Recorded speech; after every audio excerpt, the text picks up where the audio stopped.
Today, I'm going to evaluate the new 2025 Giant Rain mountain bike. I continue to prefer the Enduro caliber mountain bike designs. They offer better performance for riding steep, janky, fast descents and bigger jumps. Enduro designs typically offer greater suspension travel in the 160 to 170 millimeter range, a slacker head tube angle in the 63 to 65 degree range, and longer reach and wheelbase, which make for a more stable bike under these steep and gnarly conditions. A very suitable Enduro bike for these riding conditions is the Giant Rain. However, these Enduro designs also make for a bigger, heavier bike, causing harder climbing and less nimble handling.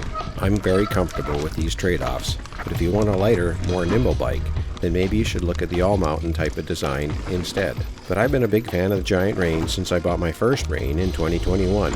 I continue to enjoy riding my Rain, but it's now getting a little worn out, so I've been looking at the new 2025 Rain and wondered if there was any changes since I looked at the 2024 Rain.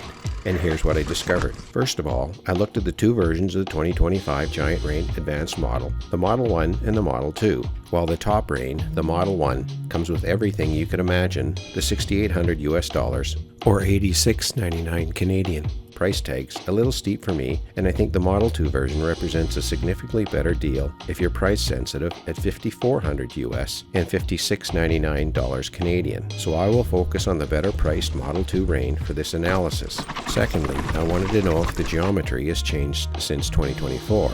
Geometry is a very important criteria when choosing a mountain bike, and the short answer is no, nothing's changed. But if you look at the manufacturer's geometry tables, you'll notice a slight change in head tube and seat tube angles. Unfortunately, this is a little misleading since the change is solely due to the 2025 geometry table using the 27.5-inch rear wheel in the table, whereas the 2024 table used the 29-inch rear wheel. So the frame hasn't changed, the angles only change because the rear wheel is 1.5 inches smaller in this table, which tilts the frame downward at the rear.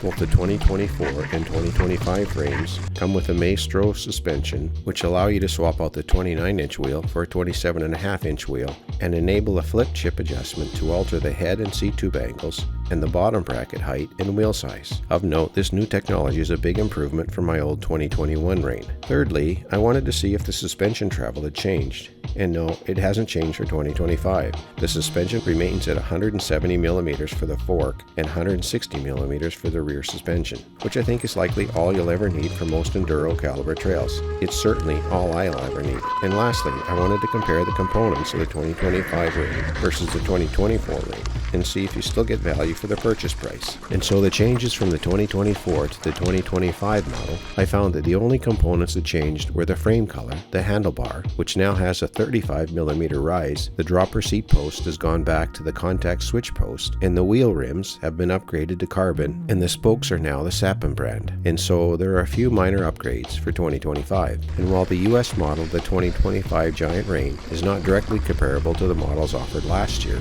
the best part of the 2025 Giant Rain Advanced Model 2 is that the price remains the same in Canada as for 2024 at $5,699 Canadian or $5,400 US. So I think the Giant Rain still remains a very good value for your money. So thanks for watching, folks, and I'll see you next time.